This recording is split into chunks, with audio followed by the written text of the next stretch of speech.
আমরা চাই না বাংলাদেশে আর কোনো মানিকের জন্ম হোক। আমরা চাই না বাংলাদেশে আর কোনো খায়রুল হক গজায় উঠুক। আমরা চাই না আর কোনো বিচার বিভাগীয় কিলিং হোক। আমরা চাই এই বিচার বিভাগ স্বচ্ছ, স্বাধীন, স্বকীয়তায় ভরপুর হোক। মাননীয় স্পিকার, আমার যতটুকু জানা আছে, আমার মাননীয় সংসদ সদস্য লয়ের স্টুডেন্ট হিসেবে ওনার এইটুকু জানা দরকার, একজন আইনজীবী, অ্যাটর্নি জেনারেল একজন আইনজীবী, রাষ্ট্রের আইনজীবী, সরকারের ব্রিফ ক্যারি করেন, ইনস্ট্রাকশন ফলো করেন। আমি যখন কথা বলি আদালতে অ্যাটর্নি জেনারেল হিসেবে, তখন সরকারের কথা বলি, সরকার আমার মক্কেলের কথা বলি। আমি আমার মক্কেলের পক্ষে কথা বলেছি।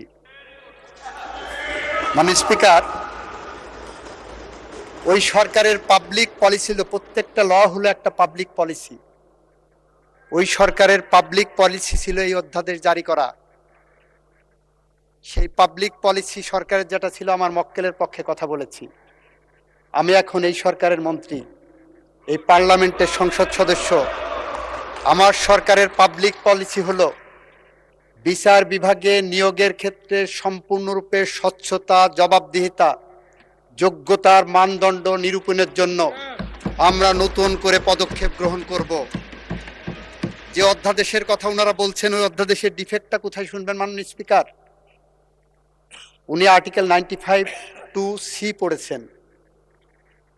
95(2)C-তে বলা হচ্ছে যে বিচারক নিয়োগের ক্ষেত্রে পার্লামেন্ট আইন পাশ করতে পারবেন, অ্যাবসলিউটলি। কিন্তু 95(1) পড়েননি উনি। 95(1)-এ বলছে বিচারক নিয়োগের ক্ষেত্রে প্রধান বিচারপতির সাথে পরামর্শক্রমে রাষ্ট্রপতি নিয়োগ দেবেন। তাহলে প্রধান বিচারপতির সাথে পরামর্শক্রমে যে আইনটা করা হয়েছে, এখানে প্রধান বিচারপতির সাথে পরামর্শক্রমে জায়গাটা কনস্টিটিউশনালি হিট করছে। আর্টিকেল 98টা পড়েন মাননীয় সংসদ সদস্য। 98-এ কিন্তু এই কথা বলা নাই, প্রধান বিচারপতির সাথে পরামর্শেরও দরকার নাই। অস্থায়ী বিচারক নিয়োগের ক্ষেত্রে প্রধান বিচারপতির সাথে পরামর্শের কোনো প্রয়োজনও নাই। 98টা দেখেন কনস্টিটিউশনে, সেখানে বলা হচ্ছে সরকার, রাষ্ট্রপতি নিয়োগ করবেন অস্থায়ী ভিত্তিতে। আমাদের কথা হলো, উনি আর্টিকেল 31 পড়লেন। কিসের আর্টিকেল 31? জুলাই সনদের।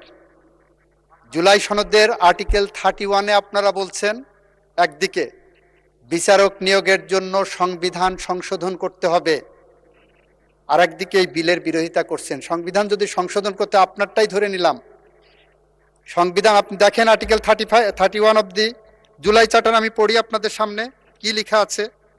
মানে স্পিকার, আপনার এই পার্লামেন্টের সবার ক্লিয়ারিটির জন্য বলছি, ওনারা আর্টিকেল 31-এর লেফট হ্যান্ড কলামকে রিলাই করছেন।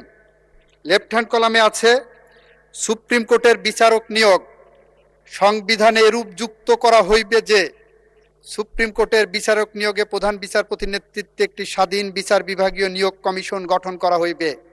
এটা ওনার বক্তব্য, ওনারা রিলাই করছেন। আমরা বিএনপি বলেছি যে আমরা বিচারক নিয়োগ সংক্রান্ত বিষয় আইন প্রণয়ন করব। এই জায়গাটা এসে আসেন, আমরা সংবিধান সংশোধনের যে বিশেষ কমিটি করতে চাচ্ছি, আমরা সেই কমিটির কাছে ফিরে যাই। সেই কমিটির কাছে যে আপনি যে আইনটার কথা বলছেন, আপনি বিচারক নিয়োগের যে স্বচ্ছতার কথা বলছেন, আপনি যে মানদণ্ডের বিচারক চান, আপনি যে সুপ্রিম কোর্ট চান, আপনি যে বিচার বিভাগের মানদণ্ড চান, আপনি যে বিচারালয় চান, আমরাও সেই বিচারালয় চাই।